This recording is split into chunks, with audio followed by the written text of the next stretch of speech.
আমরা বিশ্বাস করি সাংস্কৃতিক আন্দোলনের মধ্য দিয়ে মানুষের মধ্যে যে ভ্রাতৃত্ব, যে প্রেম বা যে ভালোবাসা সৃষ্টি হয় সেটা বেশ শক্তিশালী হয়।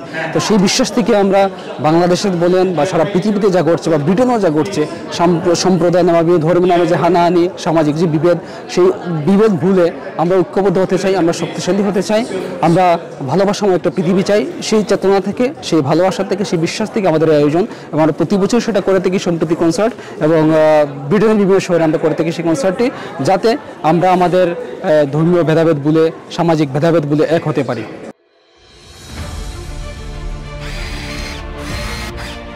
আলোতে থাকুন, ফোকাসে থাকুন, হাত রাখুন প্রজন্মের হাতে।